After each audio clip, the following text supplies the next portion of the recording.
असतील तर आम्हाला निसंकोचपणे फोन करा. तुमच्या प्रश्नांना आम्ही जरूर उत्तर देऊ. एक छोटासा ब्रेक घेऊया. पहा फक्त टॉक टाइम.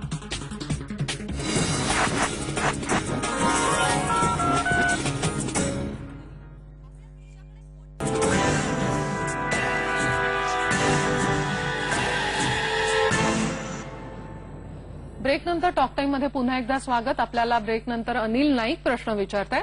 अनिल, काय प्रश्न आहे तुमचा? शैलेश सर, अनिल नाईक बोलतोय. बोला. तर माझा प्रश्न असा आहे की आपल्या घरातले जे टेन्शन असतात त्यामुळे ऑफिसवरती होतो इम्पॅक्ट आणि त्याच्यामुळे परफॉर्मन्स काय ऑफिसमध्ये होत नाही आणि त्याचा परत अजून टेन्शनमध्ये रूपांतर होऊन परत घरातलं टेन्शन ऑफिस टेन्शन जसं दुष्टचक्रात आपण फसून जातो. तर घरातलं टेन्शन घरात कसं ठेवायचं हेच काय कळत नाही. आणि दुसरी गोष्ट म्हणजे प्रगती न झाल्यामुळे येणारं टेन्शन जे आहे प्रगती करण्यासाठी काय करायला पाहिजे? बरं. अनिल, तुम्ही किती वर्षाचा आहात सांगू शकाल? मी 28 वर्षाचा आहे. बरं, जरूर. काय सांगाल अनिल? अनिल, ज्यावेळी तुम्ही घरच्यांशी जेव्हा वागता, आपण नॉर्मली आपली अशी धारणा असते की घरची लोक आपल्या ऑफिसमधलं जे टेन्शन आहे ते समजू शकत नाही. ओके. आणि त्यामुळे आपण सहसा ऑफिसमधल्या गोष्टी घरी शेअर नाही करत. कधी कधी असं पण असतं की एखादी गोष्ट मी सांगितली आणि तो प्रॉब्लेम मी ऑलरेडी सॉल्व्ह केलाय, पण घरी परत येईपर्यंत घरचे प्रॉब्लेम मध्ये असतील की अरे काय झालं असेल काय नाहीये, म्हणून आपण कित्येक वेळा सांगत नाही. तर कित्येक वेळा आपण अंडर एस्टिमेट करतो. पण ज्यावेळी तुम्ही सपोर्ट स्ट्रक्चर तयार करता, लोकांचं सहकार्य करता, पर्टिक्युलरली घरातल्या लोकांचं, कारण शेवटी आपण जे करतो ते फॅमिलीसाठी करतो, आणि ज्यावेळी तुम्ही घरातल्या लोकांना तुमच्या सोबत घेऊन जाता त्यावेळी कोणतीही गोष्ट अशक्य नसते. आणि ज्यावेळी तुमचे घरचे संबंध चांगले असतील, तुमच्या मुलाबरोबर तुमच्या बायकोचे संबंध चांगले असतील, तर तुम्ही जास्तीत जास्त चांगल्या प्रकारे परफॉर्मन्स देऊ शकता. कारण त्यावेळी तुमचं मन एका ठिकाणी असेल, 100% एकाच ठिकाणी. असं नाही की ऑफिसमध्ये येतं घरी आणि घरी येतं ऑफिसमध्ये, ती गोष्ट टाळली जाईल. बरोबर. आणि त्यांचा दुसरा प्रश्न होता की प्रगती करण्यात त्यांना थोडे अडथळे निर्माण होत आहेत, तर त्याच्यामुळे ताण येतोय. कित्येक वेळा आपण खूप साऱ्या अपेक्षा ठेवतो की ही गोष्ट ज्याला कदाचित 1 वर्ष लागणार असेल, पण आपल्याला ती 2 महिन्यामध्ये हवी असते. मिळू शकते, पण त्याच्यासाठी तो सपोर्ट स्ट्रक्चर तयार करा आणि होऊ शकतं की तुमच्या त्या गोष्टींना जास्तीत जास्त स्पीड येईल. बरोबर आहे. त्यांना नक्कीच मदत होईल याची. पुढचा प्रश्न घेऊया. स्वप्नील पाटील आपल्याशी बोलतात नाशिकहून. स्वप्नील, काय प्रश्न आहे आपला? मॅडम, मला जेव्हा ऑफिसवरून घरी येतो तेव्हा घरचं अलग टेन्शन राहतं, तर तो ताण आपण कसा कमी करू शकतो आपण? स्वप्नील, कृपया तुमच्या टीव्हीचा आवाज बंद करून पुन्हा एकदा प्रश्न विचारा. हॅलो. हा, बोला स्वप्नील, तुमचा प्रश्न पुन्हा एकदा विचारा. मॅडम, आपण घरचा जरा ताण राहतो, तो ताण कसा कमी करता येईल? बरं. ठीक आहे स्वप्नील, आम्ही नक्की तुम्हाला उत्तर देऊ. त्यांना घरी ताण आहे, त्यांच्या कामाचा असेल किंवा त्यांच्या नातेवाईकांचा असेल, त्यांना काय सांगा? स्वप्नील, ज्यावेळी आपण घरच्यांशी संबंध, पहिली गोष्ट असते त्यामध्ये तुमचा विश्वास किती आहे, लोक तुमच्यावर किती विश्वास ठेवतात आणि तुम्ही किती तुमच्या घरच्यावर विश्वास ठेवता, त्याच्यावर डिपेंड करतं तुमचे घरचे संबंध कसे असतील. जर विश्वास वाढवलात तर नक्कीच तुम्हाला याचा फायदा होईल. बरोबर. मला वाटतं या सगळ्याच आता जे फोन येतात त्यांच्यामध्ये संवाद कमतरता हीच आपल्याला प्रमुख बाब जाणवते. सगळ्यांनी आपापल्या घरच्यांशी भरपूर बोला, मनमोकळं बोला. तुमचे अर्धे प्रॉब्लेम्स तिथेच सॉल्व्ह होतील. विशाल पोकळे आपल्याशी बोलतायत मुंबईहून. विशाल, काय प्रश्न आहे आपला? मॅडम, माझा असा प्रश्न आहे की जेव्हा म्हणजे माझं काम व्हायचं असेल या नसेल त्यावेळी म्हणजे टेन्शन येतं आणि भीती वाटते, ताण पडतो. मग त्यावेळी काय करायचं असतो? बरं. ज्यावेळी भीती वाटते त्यावेळी मन मोकळेपणे अगोदर कबूल करा की मला भीती वाटते. तुमची भीती त्याच वेळी नाहीशी होईल आणि त्याच्यानंतर तुम्ही भीतीवर नाही तर तुम्ही त्या कामावर लक्ष द्याल. आणि जर भीती डिक्लेअर नाही केली तर तुम्ही फक्त भीतीकडे बघाल आणि काम तुमचं साईडला राहील आणि कदाचित थोड्या दिवसांनी तुम्ही साईडला व्हाल. बरोबर आहे. या सगळ्या गोष्टींमध्ये मला वाटतं आपण आपला जो फोकस आहे, जे ध्येय आहे, आपल्याला काय करायचं आयुष्यात, हे कुठेतरी कॉन्सन्ट्रेशन करणं महत्वाचं आहे का? नक्कीच.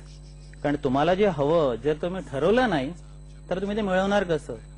कारण कित्येक वेळेस असतं की समोर काहीतरी दिसतं आणि आपण त्याच्या मागे पळत जातो आणि त्यानंतर मला असं वाटतं का नाही रे हे मला नको होतं, मला काहीतरी वेगळं पाहिजे होतं आणि तेवढा टाइम गेलेलं असतं. त्यापेक्षा थोडा स्वतःसाठी टाइम द्या, स्वतःचा ऐका.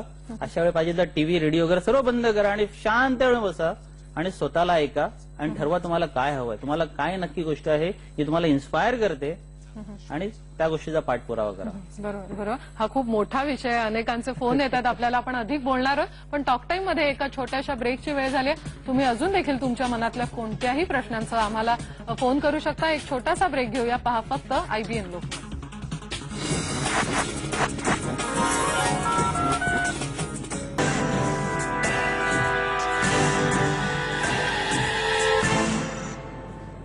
ब्रेक नंतर टॉक टाइम मध्ये पुन्हा एकदा स्वागत. आपल्याला गोकुळ माळी प्रश्न विचारतात पुण्याहून. गोकुळ, काय प्रश्न आहे आपला? नमस्कार साहेब.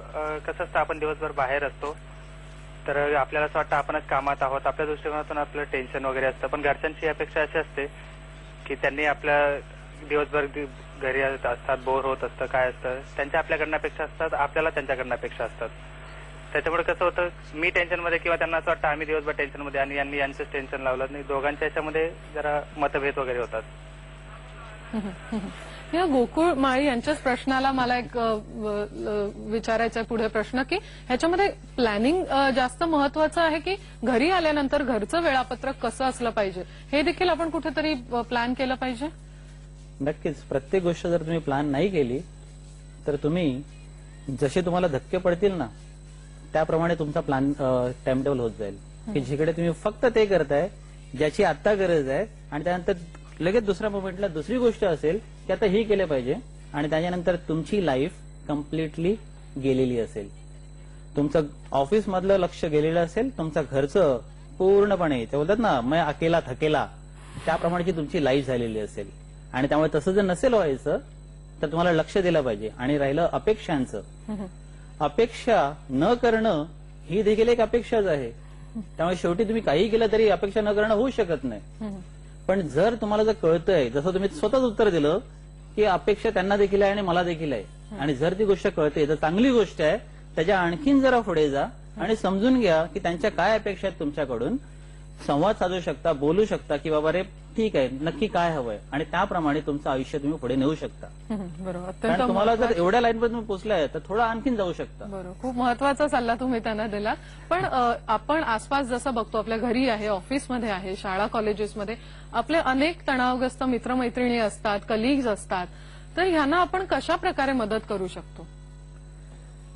पहिली गोष्ट, त्यांना दाखवू नका की तुम्हाला असं वाटतंय की ते तणावग्रस्त आहेत. कारण अशा वेळी समोरची व्यक्ती रिॲक्ट करू शकते. कारण तुला काय वाटतं की मी हँडल करू शकत नाही, माझी लाईफ मला समजू शकत नाही, आणि त्यावेळी लोक रिॲक्ट करू शकतात. पण जर तुम्ही त्यांच्या आवडीच्या गोष्टी केल्यात स्वतःचं मन न मारता, कारण तुम्ही स्वतःचं मन मारलं तर तणाव तुमच्यासाठी निर्माण होईल. त्यामुळे स्वतःचं मन न मारता समोरच्या आवडीनिवडी जपणं आणि त्याला सपोर्ट करणं आणि अशा एका विश्वासापर्यंत पोहोचवणं की जिकडे ते त्यांची लाईफ तुमच्यावर शेअर करू शकतात आणि अशा प्रकारे की त्यांना माहिती आहे की तुम्ही त्याचा गैरफायदा नाही घेणार. ज्यावेळी तो विश्वास होतो त्यावेळी समोरचा व्यक्ती बोलायला सुरुवात करतो आणि त्यावेळी तुम्ही संवाद साधू शकता. बरोबर. म्हणजे हा विश्वास संपादन करणं समोरच्याचा खूप महत्वाचा असं. भरपूर. पण ताणतणावाबद्दल आपण बोलतो तेव्हा अनेकदा आपल्याला जो अनपेक्षित बदल असतो तो घडल्यामुळे आपल्याला टेन्शन येतं. तर हे जे बदल असतात आयुष्यामध्ये जे घडतच असतात, तर या बदलांना सामोरं जायची तयारी कशी करायची? सर्वात पहिली आणि महत्वाची गोष्ट, बदल हा आयुष्याचा अविभाज्य घटक आहे. तो तुम्ही बदलू नाही शकत, तुम्हाला तो ऍक्सेप्ट करावा लागतो. आणि कित्येक वेळा असं असतं की आपण एखादा घर सोडून दुसरीकडे राहायला गेलोय किंवा आपण एखाद्या नवीन मैत्री राहिले किंवा एखाद्या नवीन ठिकाणी कामाला गेलोय, तर अगोदर तिकडे गेल्यानंतर किंवा एखाद्या मुलीचं नवीन लग्न झालंय आणि ती सासरी गेले, तर स्वतःला लोकांनी समजण्यापेक्षा अगोदर लोकांना तुम्ही समजा. आणि जर तुम्ही जर समजलात तर इव्हन लोक देखील तुम्हाला मदत करायला तयार होतील, तुमच्यासाठी उभे राहतील प्रत्येक वेळी. पण अगोदर लोकांना समजा. हट्ट सोडा की मला लोकांनी समजलं पाहिजे. बरं, मला वाटतं हा कुठेतरी मी हा जो इगो आहे ते थोडा प्रत्येकानेच कमी केला पाहिजे, थोडा आटोक्यात ठेवला पाहिजे. पण आपण या सगळ्या ताणतणावांबद्दल बोलतोय, ह्याच्यामध्ये सगळ्यात महत्वाची असते ती म्हणजे आपली सवय. अनेक वर्षांपासून आपल्या अनेक सवयी असतात, मग ते बरोबर किंवा चूक हा त्याचा मुद्दा नसतो. पण वर्षानुवर्ष मी सकाळी काय म्हणू दात घासता चहा पितो, ही माझी सवय आहे आणि त्यामुळे मला तो चहा लागतोय. जर तो नाही मिळाला तर मग माझा दिवस वाईट जातो किंवा असे लोकांचे अनेक समज असतात. तर आपल्या आरोग्याला आणि एकूणच आपल्या संपूर्ण लाईफस्टाईलला चांगल्या अशा सवयी ज्या बदलणं असतं त्या कशा काय, ह्या सगळ्या चांगल्या सवयी किंवा सवयी बदलायच्या कशा? सवयी बदलण्यापेक्षा तुमच्या ज्या सवयी आहेत त्याचे काय रिझल्ट आहेत त्याचा जर तुम्ही विचार केलात तर सवयी बदलणं आपोआप शक्य होतं. कारण तुम्हाला जर त्याचे परिणाम कळले तर तुम्ही ती गोष्ट बदलू शकता. कारण तुम्हाला माहिती आहे की हे केल्यानंतर तुम्ही खड्ड्यात जाल तर नक्कीच तुम्ही स्वतःसाठी खड्डा खणणार नाही. जर नाही केलं तर खड्ड्यात पडाल आणि नंतर सुधराल. पण सुधारणा आले त्याच्यामध्ये, आज ना उद्या थोडा टाइम लागेल.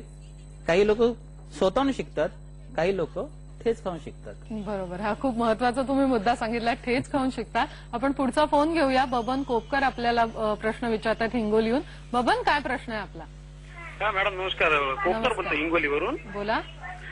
मॅडम, आपल्या रुटीन लाईफ मध्ये अचानक एखादी मोठी अडचण येते आणि त्यावेळेस एकदम आपण कन्फ्युज होऊन जातो की त्यावेळेस नेमकं काय करायचं आणि खूप तणाव येतो.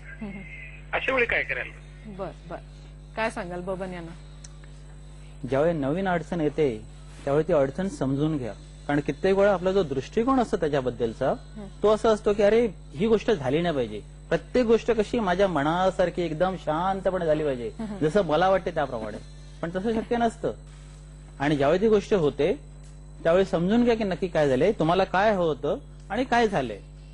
आणि तो जर फरक समजून घेतलात तर तुम्ही नक्कीच ती गोष्ट हँडल करू शकता. बरोबर, हे ताणतणाव आहेत हे आयुष्यात नेहमीच राहणार आहेत. आपण मला वाटतं त्याच्यातून उत्तरं शोधत राहिलं पाहिजे. आणि थँक्यू, तुम्ही आज येऊन इतक्या लोकांच्या प्रश्नांना, त्यांच्या टेन्शन्सना उत्तरं दिलीत त्याबद्दल तुमचे खरंच IBN लोकमत तर्फे आभार.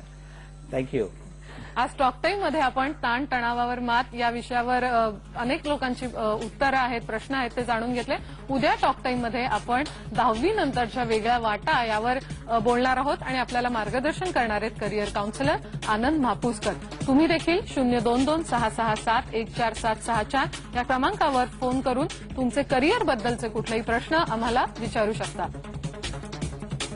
आज टॉक टाइम मध्ये इथेच थांबूया. कुठलेही प्रश्न आयुष्यातले असतात ते कठीण नसतात, मात्र ते वेळीच निस्तरले, एकमेकांशी संवाद साधला तर आयुष्य हे खूप सुंदर आहे. आज टॉक टाइम मध्ये इथेच थांबूया. उद्या भेटणार आहोत एका नवीन विषयासह. पहा फक्त IBN लोकमत.